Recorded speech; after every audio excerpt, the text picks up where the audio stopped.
안녕하세요. 캐나다 본사, 캐나다 전문 유학원 우리 에듀케이션의 서상준 원장입니다. 저희가 이제 캐나다를 전문으로 하다 보니까 당연히 캐나다 이민법, 캐나다 이민 규정에 따라서 매우 민감하게 이제 좀 흥할 때도 있고 뭐 이런 분위기를 좀 타죠. 그런데 2024, 2026년까지 3년 동안에 캐나다 이민 수용 계획이 발표가 되었어요. 그래서 여러분들 이런 것과 이번에 바뀐 비자 법 기준으로 해서 조금 설명을 드려볼까 합니다. 그래서 캐나다 이민 앞으로의 전망은 도대체 어떠냐? 여러분들도 알고 계셔야 캐나다 유학이든 이민이든 준비하실 수 있지 않겠습니까? 자, 제가 한번 설명드려 보겠습니다. 있는 그대로 그냥 가감 없이 설명드릴 거니까 상세하게 조금 디테일하게 1대1로 궁금하신 분들은 우리 에듀케이션에 연락 주시면 될 것 같아요. 첫 번째, 캐나다 연방이민 익스프레스 엔트리죠. 그러니까 점수제, 1200점 만점 제도의 점수제 이민인데 원래 커트라인이 몇 점쯤 되냐 하면 한 440에서 450이 정상적인 커트라인이었어요, 과거에. 그러다가 이제 코로나 때 뭔가 이슈가 크게 있었고 대거 사람을 선발하면서 익스프레스 엔트리가 갑자기 커트라인이 높아진 거예요. 그래서 제일 최근 점수 보면 불어 카테고리로 따로 뽑는 점수가 365점으로 매우 낮았고 일반 카테고리, 흔히 말해서 우리 같은 사람들이 뭐 유학해서 취업해서 이민하는 거죠. 이런 건 540점대를 형성하는 거예요. 근데 540점대 점수 어마어마하게 높습니다. 웬만하면 540점을 돌파할 수가 없어요. 그러다 보니까 점수가 왜 이렇게 높지? 일부 분야, 그러니까 이제 캐나다 입장에서도 점수가 너무 높으니까 우리가 뽑고 싶은 사람들이 이 점수에 도저히 달성이 안 되는데 그럼 이 카테고리는 따로 뽑아요. 그게 뭐냐? 뭐 불어 능력자, 그리고 농업, 농산물 관련해서 뭐 이쪽의 사람 점수가 낮아서 386점이라도 선발하겠다는 거죠. 그 다음에 기술 기능직으로 426점으로도 선발하고 스템 분야는 481로 선발을 하기도 합니다. 근데 문제는 그럼 이런 특수한 카테고리를 규칙적으로 뽑습니까? 그것도 아니에요. 그러다 보니까 예상하기가 어렵다는 거죠. 기대를 하기가 어렵다는 거죠. 따라서 현재 익스프레스 엔트리는 점수가 매우 높게 형성이 되어 있습니다. 그런데 이 익스프레스 엔트리 점수가 갈수록 뭔가 하향 평준화 될 것이다. 과거처럼 한 440점에서 450점처럼 될 것이다. 라고 모든 전문가들이 이야기했는데 이 전문가의 예측을 완벽하게 바뀌며 다 깨버렸어요. 지금 451점에서 500점에 포진하고 있는 사람이 6만 명이나 대기를 하고 있습니다. 근데 6만 명이 뽑아내고 또 채우고, 뽑아내면 또 채우고, 뽑아내면 또 채우고, 이런 식이에요. 그러다 보니까 익스프레스 엔트리 점수가 지금 상당히 높게 형성이 되어 있다. 그런데 왜 높게 형성이 되어 있냐? 여러 가지 이유가 있겠죠.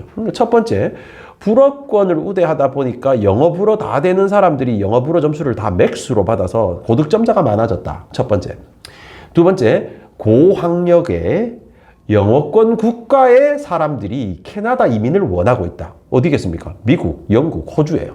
왜? 미국, 영국, 호주의 국가 상황이 여의치 않거든요. 그래서 이런 사람들이 캐나다로 이민을 하려는 수요가 폭발적으로 늘고 있다. 그러다 보니까 익스프레스 엔트리 점수가 올라가는 효과를 가지고 오는 거예요. 그러다 보니 현재 우리 같이 영어가 메인 언어가 아닌 나라의 사람들은 사실은 이 익스프레스 엔트리가 너무 어려운 조건이 되어버렸습니다. 그래서 지금은 웬만해서는 익스프레스 엔트리 점수를 통과한다라는 걸 기대하기가 어려운 상황이죠. 그럼 우린 자연스럽게 익스프레스 엔트리가 아닌 주정부 이민으로 이제 시선을 좀 돌려야 되겠죠. 그럼 주정부 이민은 여러 주마다 다 운영을 하고 있지만 대표적으로 토론토가 운영하고 있는 OIMP, 온타리오주 주정부 이민 한번 볼게요. 온타리오주 주정부 이민은요, 유학생 카테고리가 있고요. 그냥 취업한 foreign worker라고 불리우는 그냥 외국인으로서 취업한 사람들의 점수가 커트라인이 다릅니다. 다른 카테고리를 뽑아요. 그래서 유학으로 졸업해서 취업하시는 분들은 현재 78점, 73점, 61점, 61점으로 선발을 했는데 61점 이제 커트라인이 좀 낮았던 건 기술직으로 그리고 헬스와 테크 영역만 조금 낮은 점수로 뽑고요. 일반 점수는 한 78점 정도로 선발이 되고 있습니다.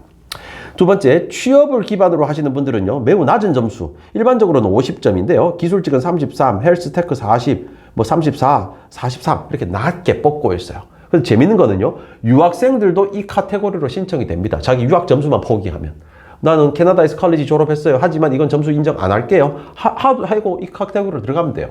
따라서 이 카테고리를 뽑든 저 카테고리를 뽑든 상관없이 양다리 다 걸칠 수가 있는 게 온타리오주 주정부 이민이에요. 그러다 보니까 온타리오 주정부 이민은 현재 활발하게 잘 운영이 되고 있는데 헬스와 테크 영역, 기술직군들이 우대되고 있다라고 해석을 하시면 돼요. 그리고 온타리오 주정부 이민의 핵심은요, 토론토가 아니면 토론토 외곽이면 외곽이면 8점 점수를 주고요. 외곽 이제 졸업하면 외곽에서 취업해도 8점의 점수를 추가로 줘요. 따라서 토론토 내의 컬리지들이 좀 불리하고 토론토 외곽에 있는 컬리지들이 유리한 구조로 현재 온타리오 주정부 이민은 형성이 되어 있다라고 보시면 될 것 같습니다. 온타리오주의 23년 선발을 보면요. Foreign Worker Stream, 그러니까 외국인으로서 취업한 사람 6,400명 뽑았고요. International Student Stream, 국제 유학생으로서 취업해서 신청한 사람이 2,900명입니다. 유학 후 이민이 적고 바로 취업한 사람이 많네? 나 그럼 바로 취업해야지. 이렇게 해석하시면 안 돼요. 유학을 해서 취업한 사람은 양날이 다 걸칠 수 있습니다. 이쪽으로도 신청하고 저쪽으로 신청할 수 있어요. 그런데 유학을 하지 않고 바로 취업만 하신 분들은 이 카테고리를 신청해야 된다는 거죠. 따라서 이제 유학 후 이민하시는 분들이 대부분 이걸로 신청하거나 이걸로 신청했다라고 보시면 될 것 같고요. 그래서 한 10,000명 정도가 선발된 걸로 보입니다.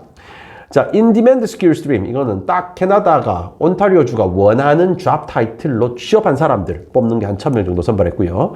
석사 5,700명. 온타리오주는 석사가 20개월 이런 거 기준 없이 그냥 석사 졸업자, 선착순 뭐 이런 식입니다. 카트라인이 매우 낮아요. 50점 이상 자 중에 선발을 하기 때문에 거의 선착순이라고 보시면 됩니다. 작년에 5,700명 뽑았고요. 박사학위는 한 486명 이렇게 뽑았습니다. 근데 24년에는요.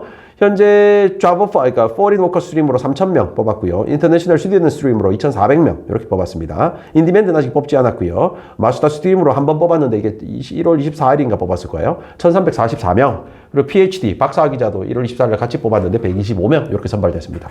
그래서 온타리오주에 이민을 했다 석사 이민도 괜찮고요. 아니면 외곽 컬리지 졸업해서 취업하는 형태라고 한다면 매우 토론토만 조금만 벗어나도 이민이 가능하다라고 볼 수가 있겠죠.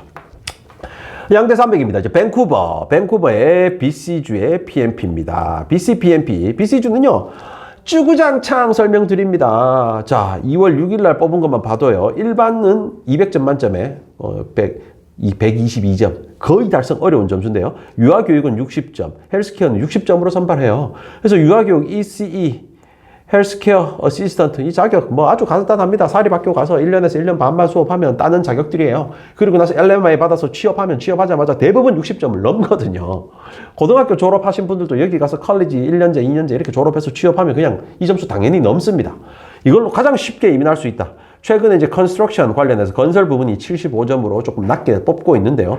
근데 컨스트럭션으로 갈 만한 전공이 별로 없긴 해요. 어찌됐건 BC주는 우대를 하는 게 명확하다라고 볼 수 있죠.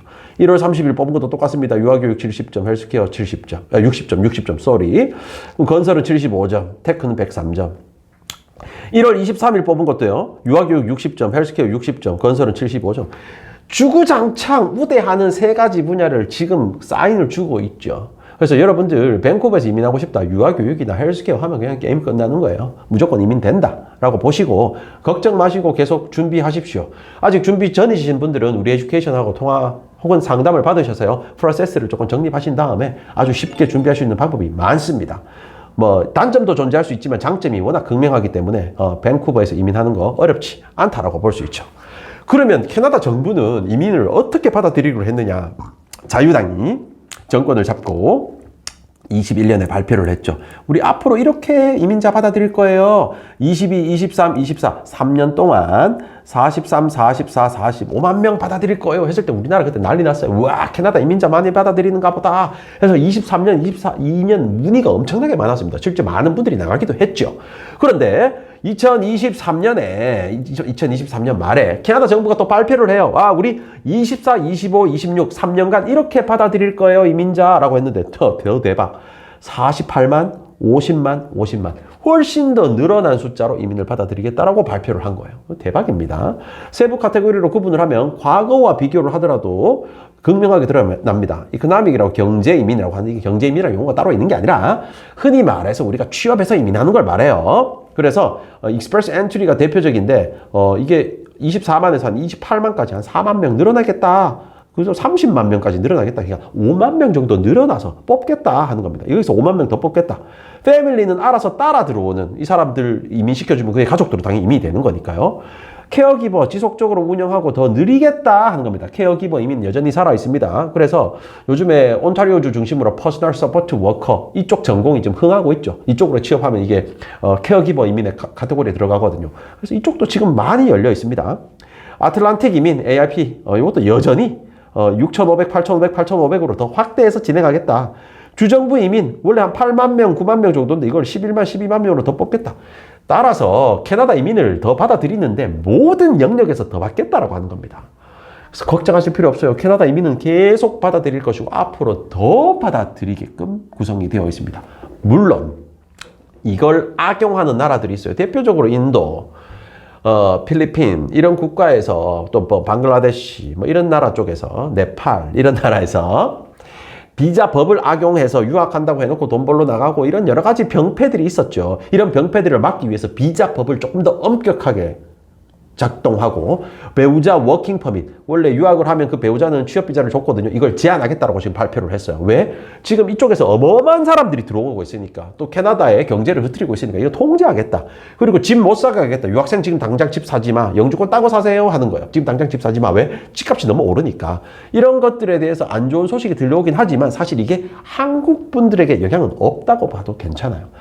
비자 법이 아무리 어려워져도 한국 사람 비자가 어려워지는 게 아닙니다. 이 다른 나라의 비자를 어렵게 하겠다 소리예요. 또 한국이 그걸로 조절당할 만큼 많이 가지도 않습니다. 제일 많이 들어오는 나라를 제한하겠다라는 뜻이니까 걱정하지 마시고 한국 분들에게는 별로 불리한 점이 없습니다. 거의 그대로다라고 생각하시면 될 것 같아요. 미리미리 상담을 받으셔서 준비를 하신다면 문호가 점점 크게 열리는 캐나다 이민 찬스를 잡으실 수 있을 것 같아요.